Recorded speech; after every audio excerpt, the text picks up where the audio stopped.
Hola, ¿cómo están? Bienvenidos, bienvenidas. Nos encontramos en un nuevo episodio de nuestro podcast Sin Espera. ¿Cómo están, chiquillos? Muy bien, muy bien. Estoy contento de que podamos volver a estar conversando con la gente, con nosotros mismos, teniendo un temario que yo creo que le va a interesar mucho a las personas porque es algo que es bien cotidiano, que tiene que ver con la ley de urgencia en la atención de los pacientes y el GES o auge, para que sepamos algunas cositas, algunos tips para poder enseñarle a la gente cómo utilizarlos. Sí. Hola, feliz también de estar. Claro, yo creo que la línea de lo que nos hemos ido comprometiendo, la idea es ir mostrándoles cómo accedemos a la salud en las distintas instancias que nos vamos enfrentando a las necesidades. Así es, como lo adelantaban entonces, hoy día vamos a hablar sobre 2 herramientas legales que nos protegen cuando tenemos algún riesgo en nuestra salud. Vamos a hablar de la ley de urgencia y de las garantías explícitas en salud, el conocido GES. Partamos entonces, entremos en materia, comentémosle un poco a la gente qué significa la ley de urgencia, qué implica y en qué casos corresponde utilizarla. Bueno, decir primero que la ley de urgencia parte hace poco tiempo atrás, desde el año 2021 básicamente, donde se promulga la ley, en donde lo que se garantiza es que una persona que está en riesgo vital o que tiene una situación de pérdida de una función importante, tenga una atención antes que cualquier cosa. O sea, antes ocurría muy frecuentemente que alguien acudía por una necesidad a una clínica, a un centro médico, a algún lugar que en general ejerce un costo para eso y le exigían a las personas o una boleta o un pagaré o un cheque en garantía para ser atendido de cualquier manera, independientemente de si el paciente llegaba muriéndose después de un accidente o tenía un infarto o tenía un riesgo vital inminente. Y la ley lo que viene a cubrir en la práctica es que ese tipo de situación en donde hay un cobro de por medio independiente del riesgo del paciente no exista más.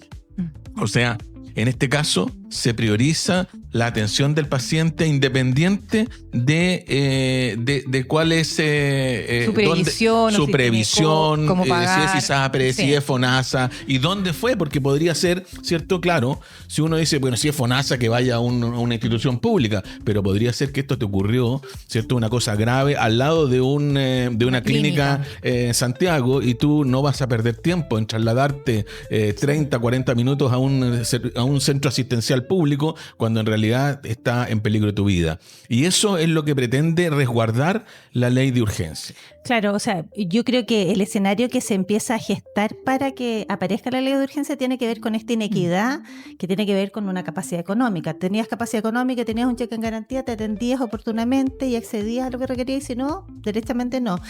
Y finalmente hay una situación emblemática que ocurre en el año 97 que empieza a hacer ruido, que tiene que ver con un niño de 2 años, que va a su CESFAM con un diagnóstico no tan preciso, va a un sistema público con otro diagnóstico que le dice observemos, los papás van a un centro privado al día siguiente, ese centro privado hace un diagnóstico para un niño que requería una atención inmediata, pero probablemente por un tema económico lo devuelven a su centro público, a su hospital público.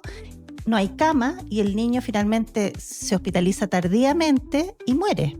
Y eso empieza a gestar un movimiento que ya vinculado a esta inequidad económica hace que finalmente termine apareciendo esta ley de urgencia que finalmente es equidad en el acceso a la salud ante un evento de urgencia. Claro. ¿Y cómo definimos quizá ese riesgo vital? Porque no todas las atenciones que uno vaya a recibir en urgencia va a aplicar esta ley, ¿ya? Entonces, como para clarificarle un poco a la comunidad, ¿cuándo sí es una urgencia vital y puede acceder a esta ley?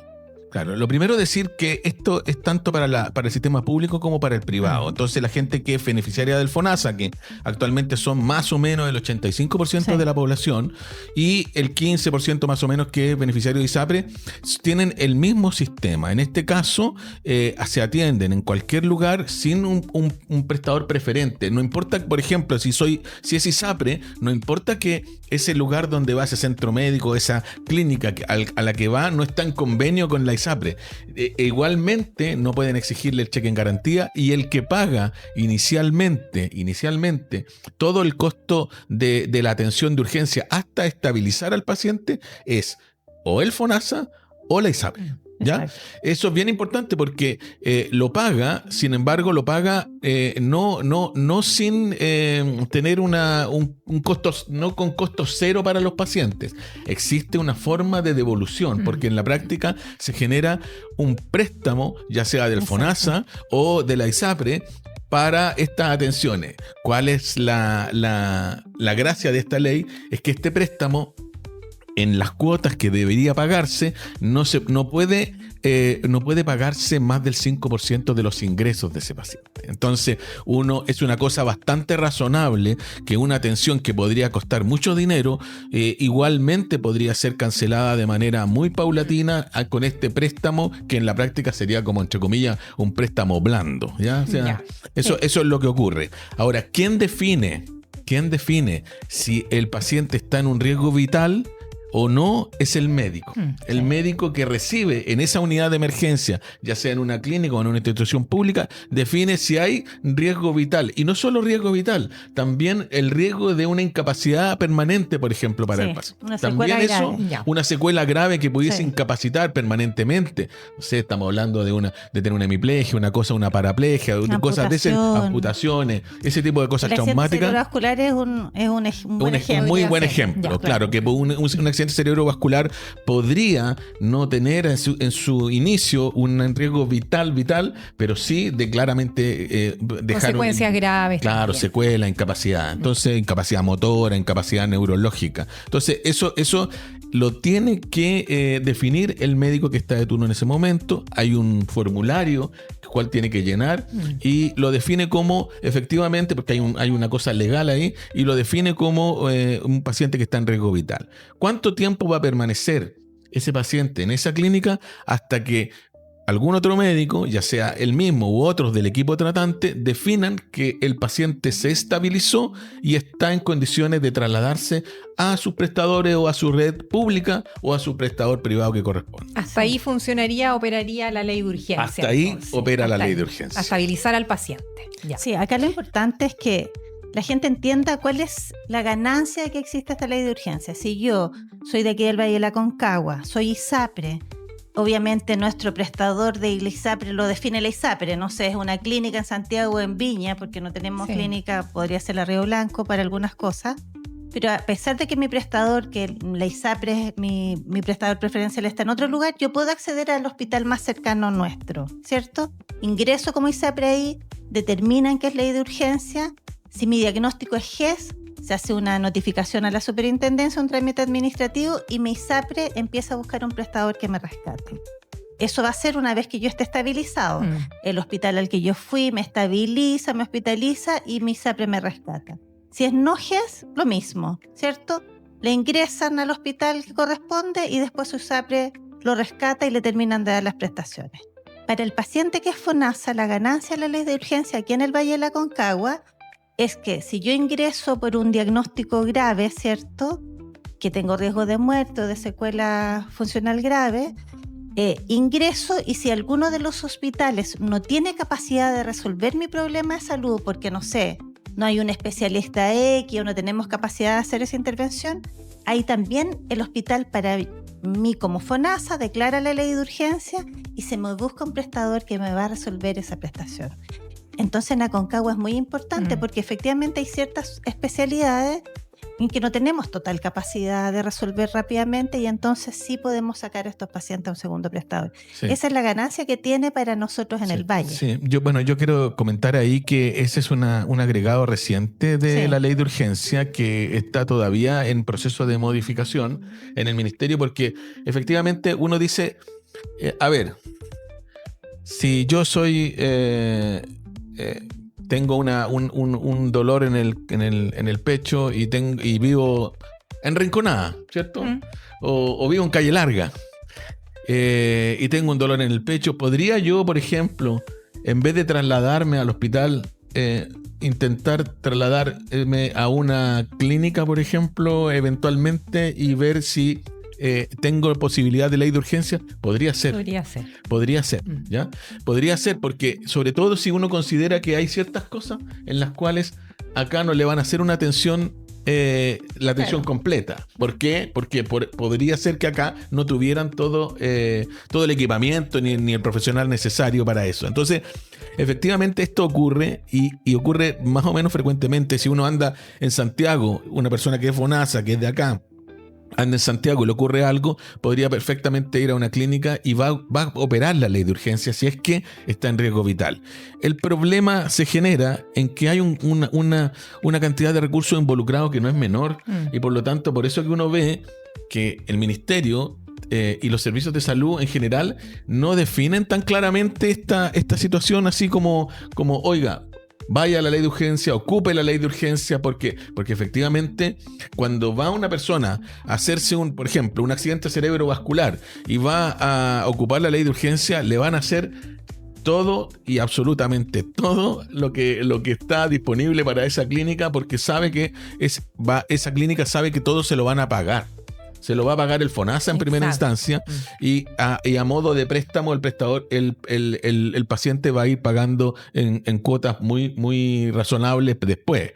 Pero efectivamente es un tema que involucra muchos recursos. Sí, en vista de eso mismo, lo que ha ido ocurriendo es que FONASA ha ido intensificando como la auditoría respecto a la indicación de ley de urgencia. Entonces nosotros hoy día vemos que pacientes, por ejemplo, que se le indicaba una ley de urgencia y que FONASA después hace una auditoría y la ley lo establece, en el fondo, que es potestad de FONASA auditar posteriormente. Para ver si corresponde, y ellos definen qué ya no correspondía, el paciente paga todo. ¿Cuál es la ganancia de eso? Que uno paga en cualquier lugar un arancel en modalidad institucional, o sea, un valor respecto a lo que cobra un público. Claro. Y como dice Luis, en módicas cuotas porque se establecen ciertos límites de cuánto tú puedes pagar, pero igual es una deuda que le queda más grande al usuario si es que se define que no era ley de urgencia. Sí. Y comentar que la ley de urgencia efectivamente hasta la estabilización del paciente y de ahí tiene que haber un rescate, si es que el paciente tiene que seguir hospitalizado, tiene que haber un rescate de la parte pública. La gente a veces opta por mantenerse hospitalizado en una clínica una vez que está estabilizado, pero eso significa que todo lo que está de ahí en adelante va a corre a cuenta del paciente. A cuenta del paciente. Sí. Y eso es una dificultad porque no es menor. Sí, y en vista de eso yo creo que es muy importante que las personas entiendan eso también. Yo me trasladan a una clínica o ingreso a una clínica y se me declara ley de urgencia. Me dan todas las primeras atenciones y al segundo o tercer día, dependiendo del cuadro, la clínica me dice, usted está estabilizado. Y en el fondo el mensaje siempre es, puede seguir quedándose en nuestra clínica, pero usted paga usted como libre elección, o se tiene que devolver a su hospital. Y la gente, frente a esa situación, como que siempre duda, oye, mejor me quedo. Ahí lo importante es definir que sí, que me rescate mi red.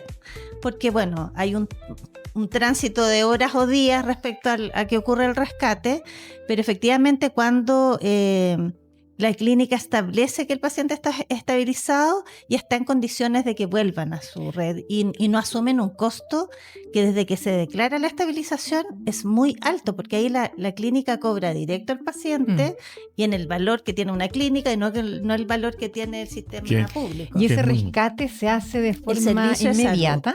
Porque puede correr el riesgo también de que a lo mejor no sea en 1 o 2 días. ¿Y qué pasa con eso? Da lo mismo, porque si tú declaras que tú sigues en la modalidad que estás de ley de urgencia, no es pagas responsabilidad tú como de tu servicio de salud. Tú a la no espera pagas. que te rescate. Ya. Distinto es que tú digas, no, mejor me quiero quedar, paso a libre elección y firmo. Que tú defines. Ya, sí. perfecto. O sea, eso es muy importante que la gente también lo entienda. Sí, bueno, yo creo que como una cosa final, decir que la ley de urgencia establece la posibilidad de ser atendido sin que medie ningún tipo de documento, ni que efectivamente sea la discriminación económica la que determine que se pueda atender.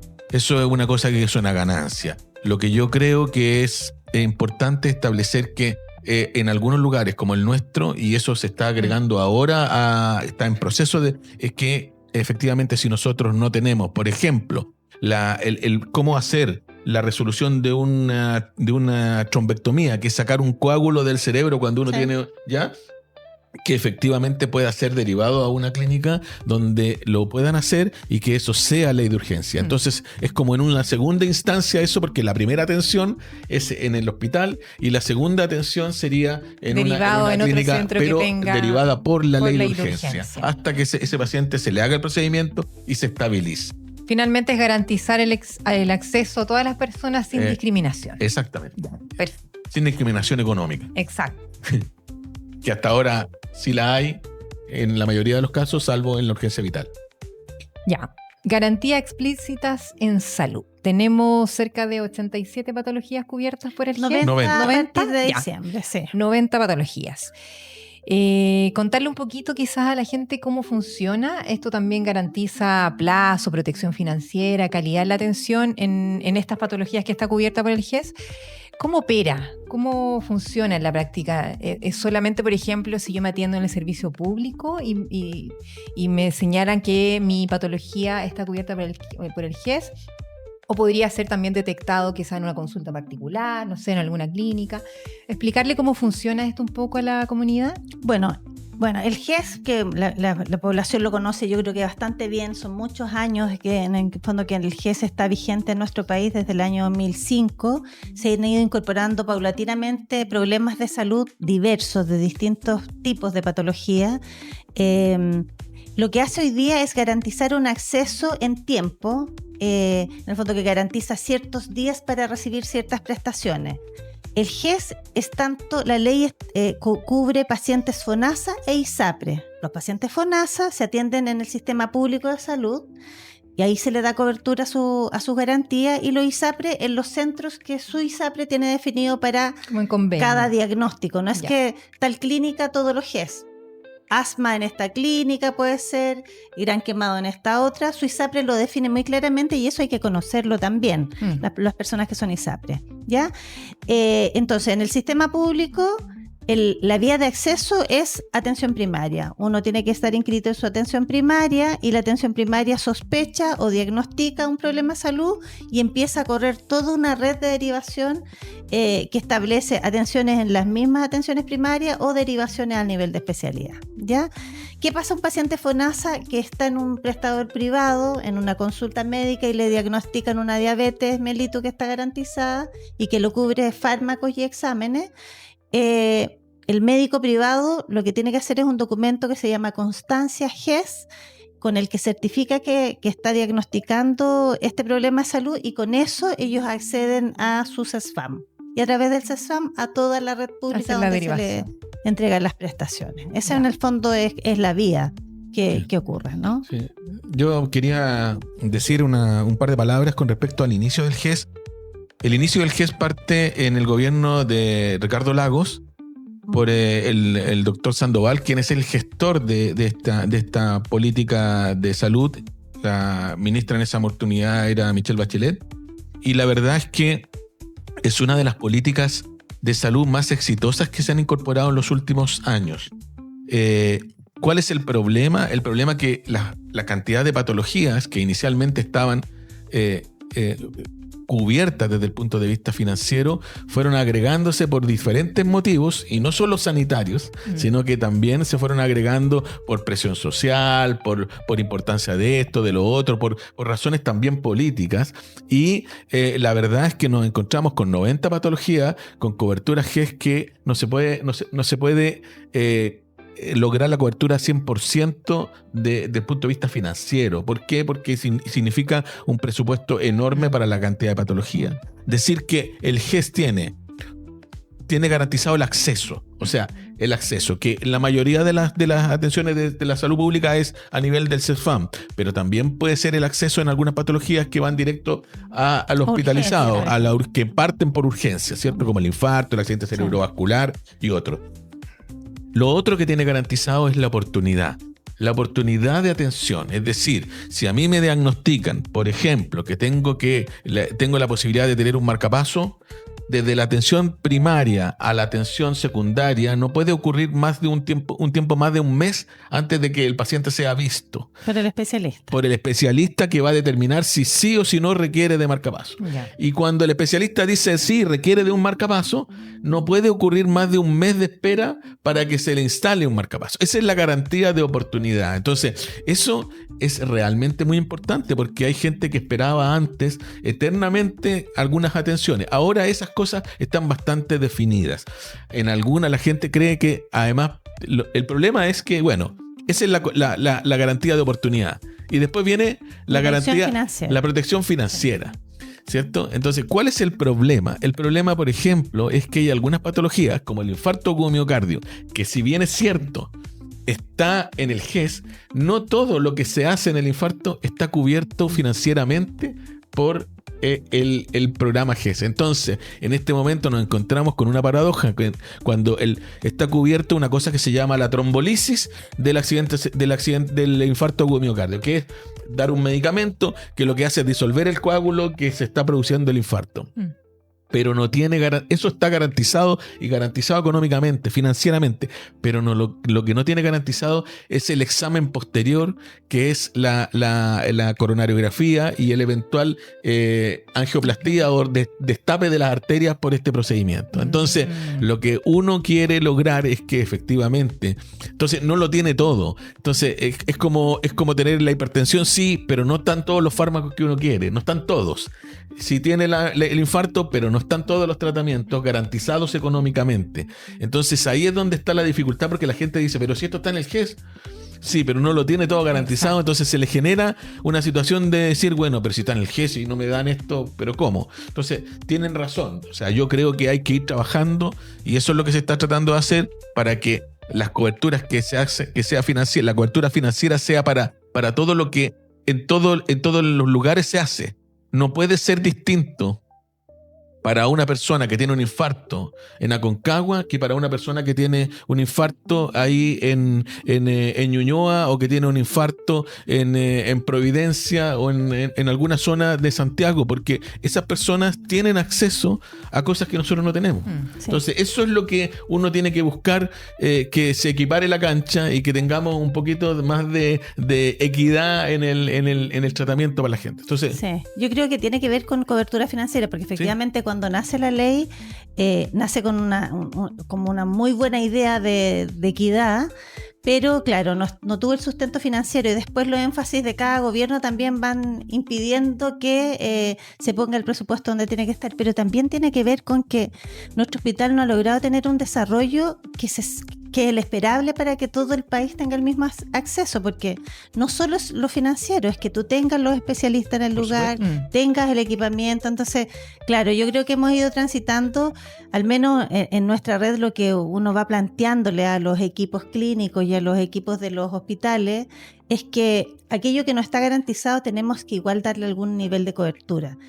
En prestaciones más complejas, claro, no es tan simple, hay que buscar redes, pero yo creo que ahí falta un poquito de gobernanza también desde el ministerio respecto, porque claro, el desarrollo está puesto en algunos lugares, pero la gobernanza de un Ministerio de Salud podría determinar que estas son las redes y darte redes para prestaciones que son tan importantes como las, por ejemplo, las que tú pones. Yo creo que ahí es presupuesto, obviamente, pero también un poco el cómo tú ordenas. Porque además siguen sumando nuevas patologías y vamos a tener siempre esta dificultad financiera. Claro.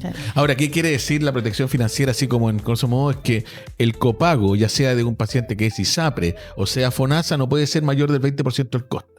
O sea, el copago no es mayor. No es que sea gratis. No es gratis. Eso o sea, es existe un importante copago. destacar. Es gratis para la gente que tiene copago cero, ¿cierto? Exacto. El FONASA, el paciente que es FONASA y que se atiende en una institución pública, tiene copago cero, independiente de si es A, B, C o D, ¿cierto? Ahora, lo importante es decir que no es menor que los copagos en la, o sea, 20% de algunas cosas no es tan poca, no es tan bajo.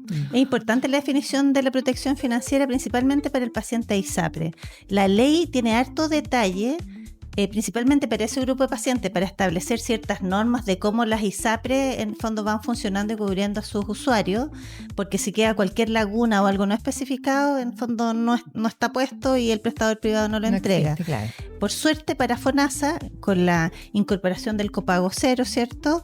Hoy día se da que los pacientes no tienen que copagar como se daba antes del inicio de esta estrategia del gobierno anterior, que efectivamente les llegaba un cobro posterior y a aquellos pacientes que tenían muchos problemas de salud no era menor el copago que eso significaba. Así que es principalmente para la ISAP. Sí. Claro. ¿Y qué hacer, por ejemplo, si yo estoy diagnosticada con una prestación, o sea, con una enfermedad y esta está cubierta por el GES? Y yo veo que no se cumplen esos plazos que hemos hablado. ¿Cómo lo hace cualquier persona para poder hacer efectivo y que le respondan de acuerdo a esa ley? Mira, hay dos cosas frente a eso. Antes de contestar específicamente eso, que es una cosa que ocurre harto, no sé, pues un paciente que es diagnosticado, por ejemplo, de un cáncer de mama, ¿cierto? Es sospechado en APS, se deriva al especialista, el especialista lo trata y tiene que intervenirse. Y sea que grupos de pacientes en el sistema público dicen, oye, pero yo quiero ir con mi médico privado, no sé qué, y quiero salir. Eso efectivamente el GES lo permite. Tú sales a hacerte, por ejemplo, la cirugía fuera con tu prestador privado y puedes volver inmediatamente después a seguir el resto del tratamiento, quimioterapia, radioterapia. O sea, tiene la libertad para los pacientes ISAPRE y FONASA de salir y entrar cuando puedas. No es que sales y quedas fuera. Pero, por ejemplo, también está la situación de que un prestador de salud no cumple esto que hablaba Luis de la garantía de oportunidad, que establece cierto plazo. Por ejemplo, en el mismo infarto, que la instalación del marcapaso tiene un plazo de 30 días. Si cuando se cumple ese plazo tu prestador no te entrega la cirugía, tú al día siguiente y durante 30 días puedes hacer una solicitud al FONASA de que te designe un segundo prestador. Y ese segundo prestador los tiene definido FONASA en todo el país, quiénes son para cada problema de salud, te lo asigna y ese prestador en un plazo de 48 horas tiene que contactarte y seguir con tu proceso de atención, que en algunos casos, por ejemplo en el marcapaso, podría ser la cirugía y te devuelve a tu sistema para que sigas con el seguimiento. En otros problemas de salud terminan el proceso de atención completo y después te devuelven a tu prestador.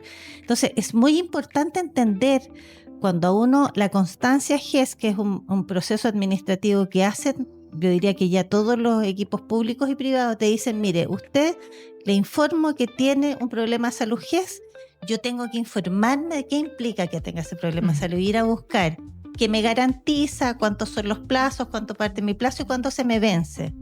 Porque además este acceso a segundo prestador tiene este flujo marcado con tiempo siempre y cuando tú hagas el reclamo durante los 30 días posteriores a que se te venció la garantía.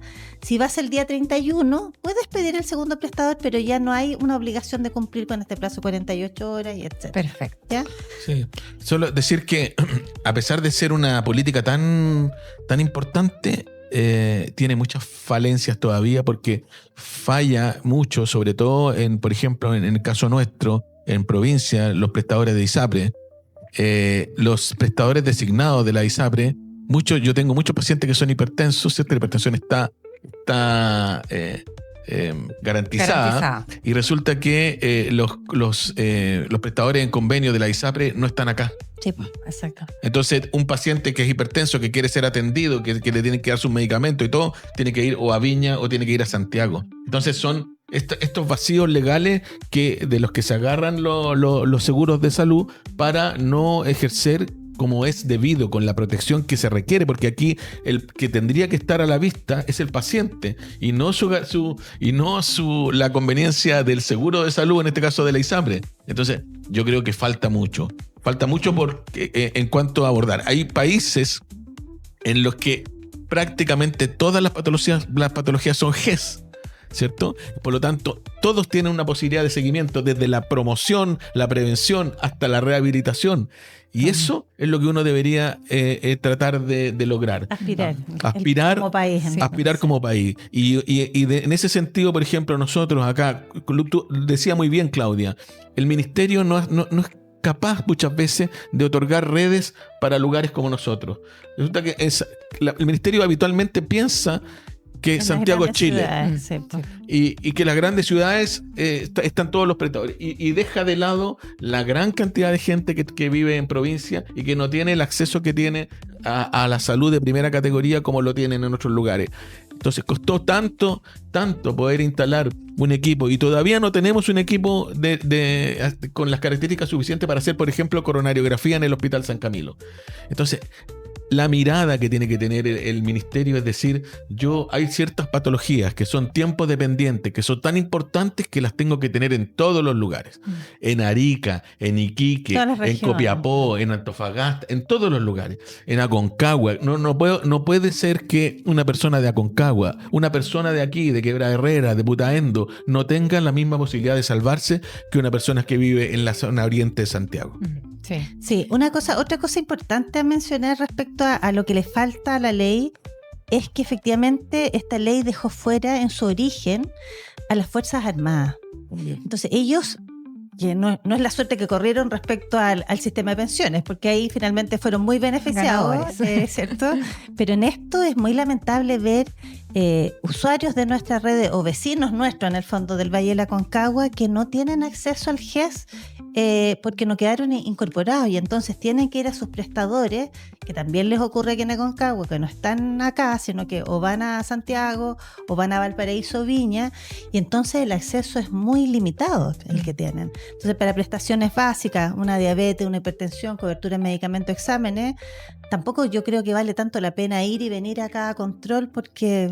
Pero ahí con la implementación de la APS universal, por ejemplo, en la comuna de Putaendo, ahí no hay un acceso eso va a ir cambiando, eso va a ir cambiando probablemente, pero yo no sé cómo va a ir cruzándose con esta ley. Sí, ¿no? Bueno, había una cosa para los beneficiarios de Capredena, ¿cierto? De las cajas de las Fuerzas Armadas, en donde efectivamente antes había un convenio con FONASA para que se pudieran atender también en los hospitales, porque en esta zona, por ejemplo, y en otras zonas, es muy difícil que esa gente se atienda. Tiene que ir al hospital militar, tiene que ir al hospital de carabineros, no es fácil tener horas en eso. Entonces, la verdad es que para esas personas es muy difícil.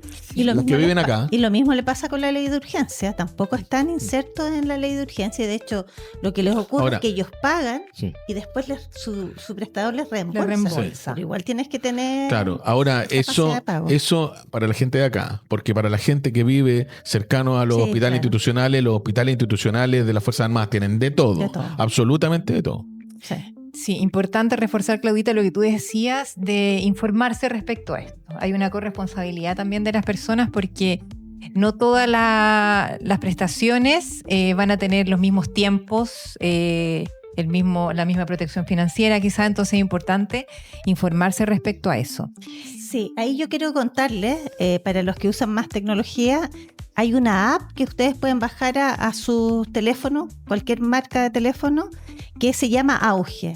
Y ahí uno se mete y está el listado de todas las prestaciones de salud, o sea, todos los problemas de salud, con los tiempos, lo que implica la cobertura, que en el fondo sirve harto y es de muy fácil uso. Así que también la página ministerial tiene muy fácil acceso a todo lo que es GES y salen todas las patologías, también salen los tiempos, el FONASA también, Superintendencia también. Pero está interesante esa aplicación. Porque además uno la tiene ahí. Sí, ahora la gente se mueve mucho con aplicaciones en todos lados, así que y el teléfono pasa a ser un elemento central para la información, así que yo creo que es súper útil. Bueno, hoy día aprendimos entonces un poco respecto a cómo exigir también nuestros derechos en materia de salud con estas dos leyes. Yo creo que nos faltó tiempo. Ya tengo que cortar este programa en este minuto porque se nos pasó rápido nuevamente, pero si quieren decir algo antes de que cerremos, disponible completamente. No, solo decir que en realidad, a pesar de todo, es una política muy exitosa de salud, que así se van construyendo los grandes logros de salud, granito a granito, peldaño a peldaño. Sí. Todo es perfectible también. No, y finalmente estas leyes yo creo que han ido saliendo al alero del interés de mejorar las condiciones de las personas que viven en nuestro país. Yo creo que es el anhelo que tenemos todos de que efectivamente esté puesta la mirada de nuestros gobernantes en el bienestar de todas las personas de este país, y que vamos creciendo en esa línea y finalmente llevemos equidad, entendamos que el bienestar tiene que ver con nivelar la cancha respecto a cómo accedemos o cómo acceden quienes tienen menos recursos en nuestro país, en salud en este caso, en educación, en distintas áreas. Entonces yo creo que es un gran ejemplo el auge que fue impulsado por Michelle Bachelet. Yo creo que es una iniciativa ejemplar respecto a la equidad en salud. Sobre todo en estas situaciones en que las personas nos volvemos mucho más vulnerables cuando tenemos algún problema de salud grave. Entonces, esto nos permite garantizar esa equidad que tú mencionas, Claudita, para todos y todas, ¿cierto? Entonces, no olvidar que el usuario tiene que reclamar para obtener un segundo prestador cuando los plazos no se cumplen. Y eso es muy importante, porque si así se logra efectivamente la atención. Dar cumplimiento. Por eso hablábamos un poco de esa corresponsabilidad. Entonces, estar informado también es importante. Es el mensaje también que les dejamos, porque es la forma que tienen ustedes de hacer valer estos derechos. Nos vemos en un próximo episodio. Vamos a hablar de salud mental, Sí. un tema muy importante que también nos han pedido que podamos abordar esta temática, así que vamos a tener un invitado especial para hablar sobre estos temas. Sí, ahí vamos a hablar de los estigmas que tiene la salud mental, que hay muchos, que impiden el acceso también. Sí, así que nos vemos pronto. Muchas gracias. Nos Chao. vemos. Chao.